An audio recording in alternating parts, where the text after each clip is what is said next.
Right now, most of my portfolio is in Bitcoin. Not because I'm some BTC maxi, and not because I think all altcoins are a scam. Most of them are. It's because I've traded through 3 full market cycles. I built Breakout. I watched it get acquired by Kraken. I survived the FTX crash, Luna, Mt. Gox, and everything in between. You know what's been the one constant through all of it? Bitcoin. It's the only thing that's here every single time. Every altcoin I've held long term has either bled out against Bitcoin or straight up died. The few that have survived, they're down 50, 60, even 90% in Bitcoin terms anyways. So in this video, I'm gonna break down why Bitcoin is the only crypto actually worth holding long term, what makes it different from everything else in the market, and the strategy I use to accumulate it without losing my mind. So what actually is Bitcoin? Before we get into the strategy and all the finer points, you need to understand what makes Bitcoin different. Not just because the number goes up, it's different. It's actually built different, much like your boy.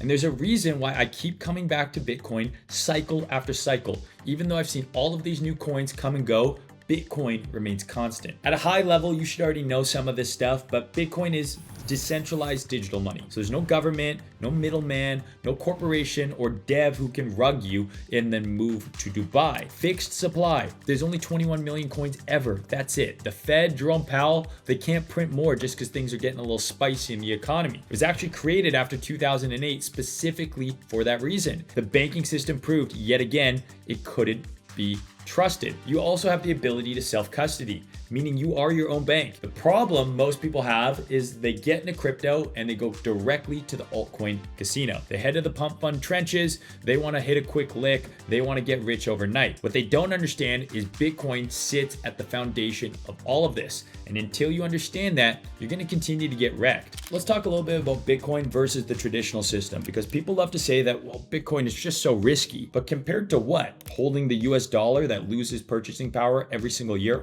And that's by design. Your savings account that's slowly bleeding out because it can't beat inflation. The stock market, sure, maybe that's a good option, but where are you taking profit into? Back into those dollars that are losing purchasing power every year? I don't know, man. I'm not saying you shouldn't hold equities, real estate, commodities, etc. You should have a relatively diverse portfolio. But in that portfolio, if you're gonna hold crypto, it should be Bitcoin, not altcoins. Altcoins are a whole lot closer to the US dollar than they are to Bitcoin. No supply cap, they can make more whenever it's politically convenient, and the government or dev can rug you whenever they want. Bitcoin supply gets tighter every 4 years at the halving. It's the opposite of inflation.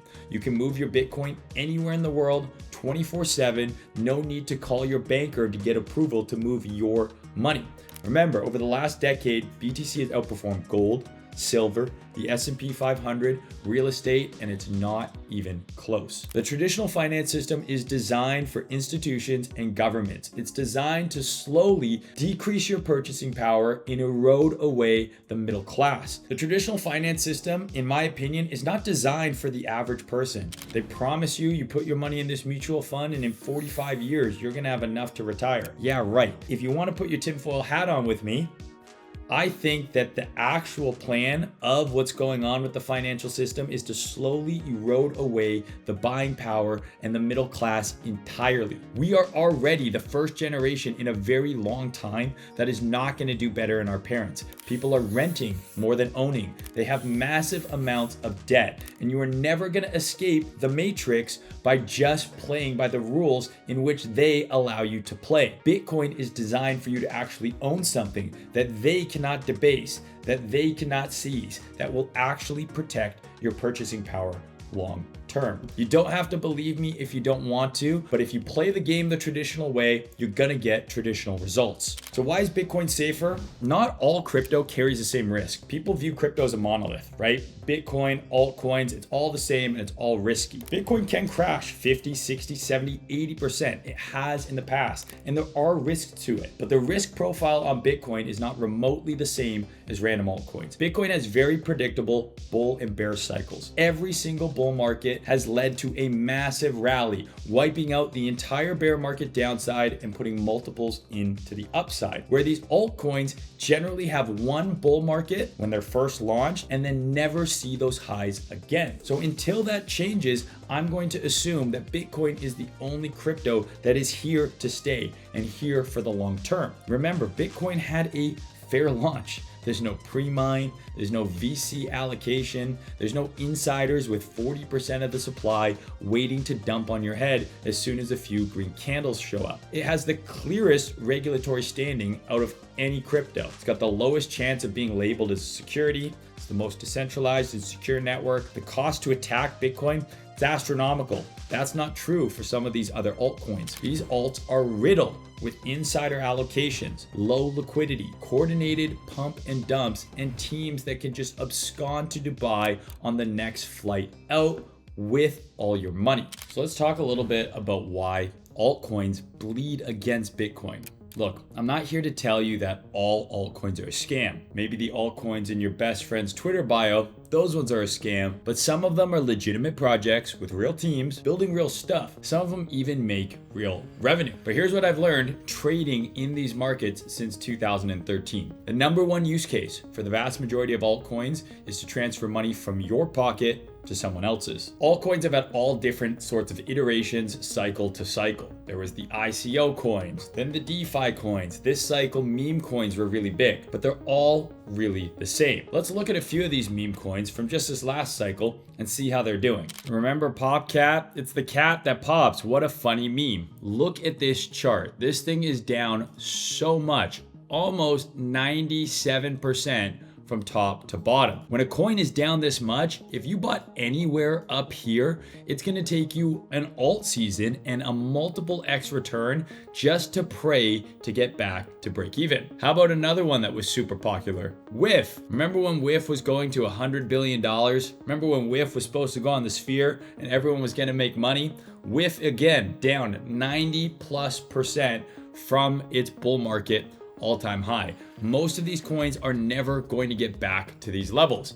Let's look at another one. How about GOAT? You remember GOAT? This was supposed to be like the future of crypto, AI, agenic, whatever other buzzwords you can fit in there, the future of finance. Well, another coin down 90+% from all-time highs. Now, what do all these coins have in common? Well, the vast majority of people who make money on these coins are super early holders, people who are deploying these coins, bundling them, or people who actually dev the coin themselves, the person who created the coin and they cashed out, dumping on their followers. Last thing you want to see when holding a meme coin is the term dev sold. So what do all these coins have in common? Well, it's pretty simple. Very few people make money on them. There's a ton of holders online. If you go on social media, when these coins were going up, everyone appeared to be getting rich. In reality, who's actually making the money? The people launching the coins, the really early holders, the devs, the insiders, and a very, very select few people who actually know how to take profit. 95% of people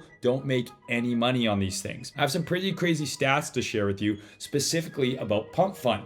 So if you don't know what Pump Fund is, it's a new thing that basically allowed people to launch coins very easily for almost anything. In my opinion, it ruined altcoins in many ways, but that's another video. But for example, when Peanut the squirrel died, that's a meme coin. Oh, Chill Guy is blowing up on TikTok, that is a meme coin. The problem is none of these coins last. Again, the devs rug them, insiders bundle, shill them to their followers, and extract liquidity from the average unsuspecting trader with these coins. A crazy stat from Pump Fund for you to see here, 0.4% of all wallets on Pump Fund have made more than $10,000. What does that mean? 99.6% of people haven't made at least 10 grand, probably haven't made any money at all. Of the 13 million wallets on Pump Fund, barely over 50,000 have made more than 10 grand. Only 296 wallets in all of Pump Fund, 13 million wallets, have become millionaires. You're quite literally better off playing the lottery. The problem is most, if not all of these altcoins aren't really decentralized. They have founders, VCs, insiders with allocations. As soon as the market goes up, people are dumping on your head. The ones that do survive, they still bleed against BTC over time. Let's look at a couple more charts. Remember Litecoin? It was touted to be the next Bitcoin. Which one of these coins would you have rather held over the last decade? It's down almost 99% against Bitcoin. Doesn't mean Litecoin hasn't gone up and had its periods in the sun, but overall, it's downtrending to 0 against Bitcoin. XRP, another one with a fervent fan base, down almost 90% right now against Bitcoin over the last decade. How about Cardano, ADA, Charles Hoskins, supposedly some genius, he's a billionaire. How do you think most of his holders are doing when Cardano over the last 7 years is down almost 97% against Bitcoin? And we can look at Solana, which was the darling of this cycle. It had a crazy run. The meme coin cycle was all happening on Solana. It didn't even make a new high versus Bitcoin. And from January of 2 years ago, it's down 50% relative to Bitcoin. From its all-time high versus Bitcoin, it's down over 70%. What you need to understand about altcoins is it's a rotation game. You're trying to catch the right alt at the right time and get out before the music stops.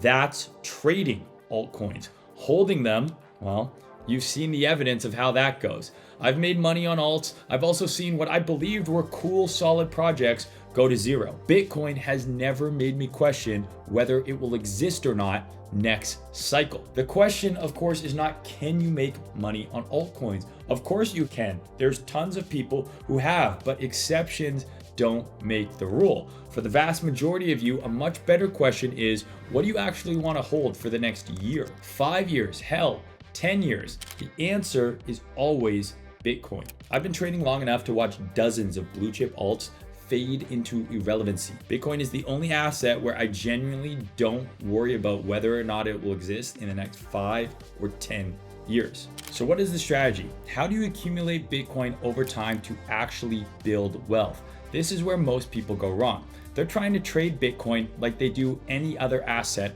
or even an altcoin. They're trying to buy and sell, buy every dip, sell every top, get in and out constantly. With Bitcoin, you're much better off accumulating over the long term and allowing it to become part of your long-term portfolio with a multi-year, multi-decade time horizon. This is not a strategy for trading. That's another video. We're not trying to catch every single pump and dump. What we're trying to do is accumulate Bitcoin over time. So what's the best way to do that? In my opinion, it's dollar cost averaging, buying regularly regardless of price. This is going to work for the vast majority of people. You're price agnostic and you're buying based on specific time intervals that you stick to. Now, if you want to take it one level further, you can actually analyze the chart and see that Bitcoin moves in relatively predictable bull and bear cycles. Let's take a look. So you can see basically every 4 years in Bitcoin, we have a bull and a bear market. And every bull market, price goes up like crazy. And then we get anywhere from a 70 to 90+% pullback before the bear market lows. Now, am I saying you need to wait for Bitcoin to drop 70+% from all-time high to buy? Of course not. But what I would say is that 30, 40, 50% buys on Bitcoin have almost always yielded in a very, very nice entry in the not too distant future. In the bull run, we can see pullbacks from 30 to 40%, sometimes even more before price continues higher. Generally, once we get past that 50% pullback mark, we're in a bear market and things can trade significantly lower. The good news is here, we're not so worried about timing the bottoms and the tops. We just want to buy when price is at a discount. So in terms of dollar cost averaging, I think there's really 2 ways to go about it. Buy on predetermined time intervals, completely price agnostic, and then additionally buy when we have these massive capitulation events. When you see Bitcoin pull back 40, 50, 60, sometimes more percent, it almost always, and so far every time, has eventually led to that buy being a very well discounted buy, and you could sell at a much higher price not that long after. So if you're gonna want a dollar cost average with a little bit more accuracy, this is how I would do it. I would look at the high time frame charts only, wait for those serious pullbacks on Bitcoin, and that's when you really back up the truck. Otherwise, consistent buys over time is gonna outperform almost everyone. This isn't that complicated, but it can be hard to execute when your emotions are very high. You see big red candles, those are difficult to buy. Remember, when there's blood in the streets, that's when we want to be looking for our opportunities, and your goal is to accumulate more Bitcoin over time because remember, the denominator, it's worthless. That's all I got for this video, guys. I hope that you enjoyed it. As always, you can find all of my info in the description of this video. Check out my website, tradermain.com. If you want to access to the Haven, if you want to learn from me and other analysts, see our trade ideas, you can find that there. If you're looking to trade with Breakout, you're tired of risking your own capital, or maybe you're not quite ready to risk your own capital, this is exactly why we built Breakout. It's backed by Kraken. We have accounts up to $200,000. That means you can open $1 million notional position. Pass an evaluation, you can do it in one trade, and you can keep up to 90% of the profits you make on those funded accounts. Use code MAIN if you want a discount. All my other stuff can be found on my website and in the description. Thanks so much for watching. I'll talk to you guys later.